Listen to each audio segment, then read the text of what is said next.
Ternyata, analis kebijakan publik itu pernah mengingatkan Jokowi soal utang kereta cepat yang akan jadi bom waktu di masa depan. Nah, sayangnya ini tuh tidak diidahkan oleh rezim sebelumnya. Sampai Ignatius Jonan sebagai Menteri Perhubungan malah kena reshuffle kabinet karena menolak usulan kereta cepat. Dan kekhawatiran utang tersebut terjadi saat ini, teman-teman. Dan kalau nggak bisa bayar, Cina akan sita pelabuhan Indonesia. Oke, kita tahu sendiri bahwa ide dari kereta cepat ini diwujudkan di era pemerintahan Joko Widodo. Nah, ternyata sebelum diadakannya kereta cepat tersebut, Pak Jokowi ini sempat berdiskusi dengan Ignatius Jonan dan Agus Pambagio. Pak Agus ini adalah analis kebijakan publik. Berdasarkan hitung-hitungan dari yang tadinya pinjaman dari Jepang dengan bunga yang rendah, namun tiba-tiba diambil alih oleh Cina dan menyebabkan perubahan hitungan keuangan serta bunga pinjaman yang besar. Bagi Pak Agus, ini nggak masuk akal dan terlalu mahal. Artinya proyek ini di luar kemampuan kita. Pak Agus sudah mengingatkan Pak Jokowi pada saat itu dan memprediksi masalah akan terjadi di masa depan sejak awal didirikannya proyek tersebut.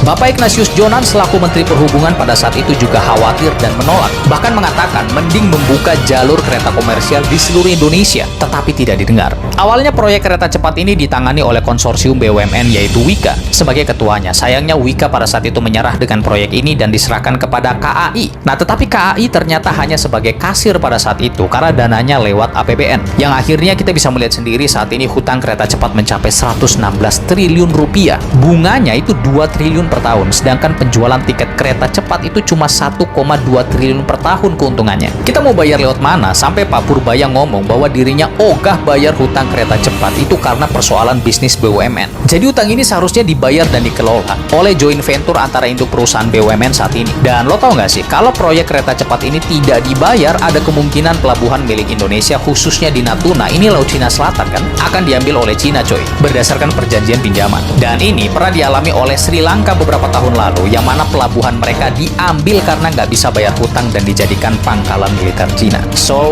bersiaplah.